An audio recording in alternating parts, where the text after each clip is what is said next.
ako. Share mo naman yan. Baka naman.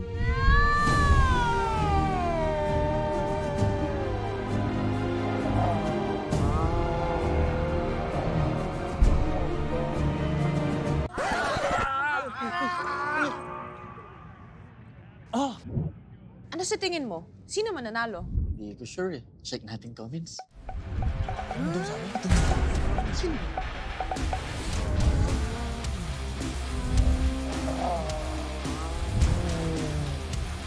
Boom! Ready na ba kayo? Papanisin ko yung mga team nyo. Sumabaybay sa iba't ibang sports.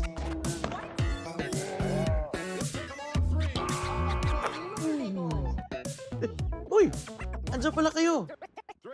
Tara, nood at chat na tayo. Arena Plus Live. Watch, play, and win. Ayun!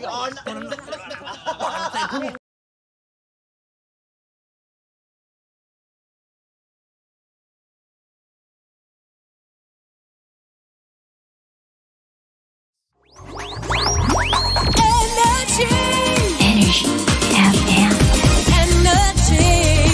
Hi, Bangga. Pajuchu. This segment is brought to you by Arena Plus. Energy FM.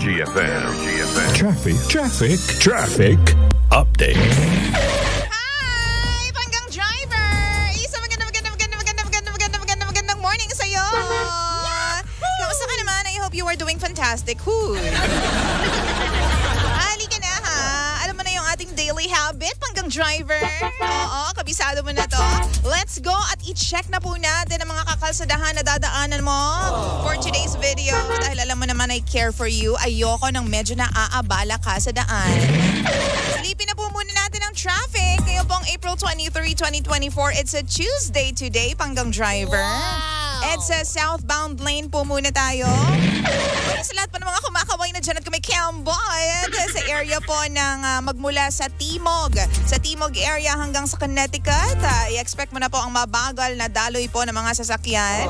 Samantala naman po Mega Mall sa Shaw area hanggang ikaw po ay makarating dyan sa Bonnie Station. Talaga naman pong medyo mabagal lang pero makakalusot ka naman, Panggang Driver. Umaandar naman, yun nga lang medyo mabagal.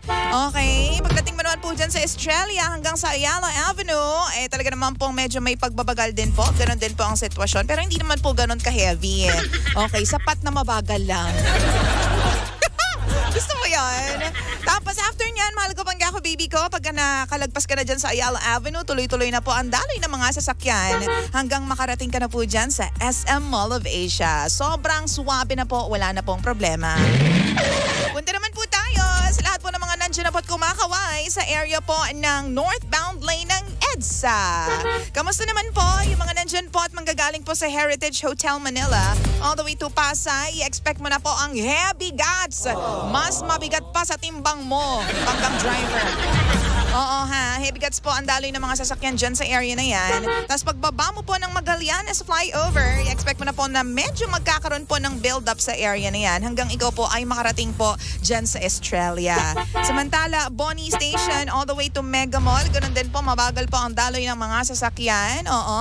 Pero pagdating mo naman po sa pagbaba ng Ortigas flyover, White Plains hanggang Bonnie Serrano, ganun din po, medyo may pagbabagal po pero tolerable naman po, Panggang Driver. C5 southbound lane. Eto na nga po, simula po sa Acropolis. Moderate to heavy po ang takbo ng mga poging drivers natin dyan. Hanggang sa Lanuza area. Okay. Tapos pag nakalagpas ka na dyan, ayan na naman po, magkakaroon na naman po ng pag-build up, no? Pag kukumpul po ng mga sasakyan dahil po sa volume. Simula po dyan sa Camley Road. Tapos hanggang ikaw po ay makarating na dyan sa Market. Okay. Tapos SM Ora naman po sa lahat po ng mga kumikembot dyan at ginagamit po ang daan na yan papunta sa McKinley intersection. Ayan na po, i-expect mo na po na medyo may build up pa rin po sa area na yan. So sad, no? Sad, no? C5 northbound lane naman po tayo, Panggang driver. Okay, dyan po sa may Heritage Park, yung sementeryo po dyan, talaga naman po may pag-build up na rin po at pagbigat na po ng daloy ng mga sasakyan. Dahil ba sa mga mumu yan? Ay, hindi naman siguro. Hanggang makarating ka po sa area po ng Lanuza, ha? Hanggang driver, ganun din po. Medyo makahasal ka po kapag ikaw po ay nandiyan na po sa Canley Road all the way to Lanuza.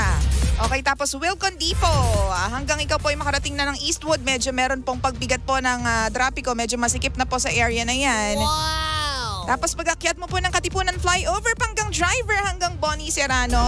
Nako, medyo mahahassle ka din dahil po heavy gets na po at bumper to bumper na po ang mga sasakyan sa area na yan. At syempre naman dahil po it's a Tuesday today, ang araw po ng adjustment po ng presyo po ng ating mga produktong petrolyo. Nakaw, Panggang driver! Sa lahat po ng mga kumukonsumo po ng gas, eto na nga po, may pagtaas po tayo ng presyo, ha? As in, price hike po tayo ngayon, 55 centavos per liter po ang itinaas po, itataas po ng gasolina. Samantala, good news naman po para sa lahat po ng mga kumukonsumo po at lumalaklak ng diesel. Diesel, ha?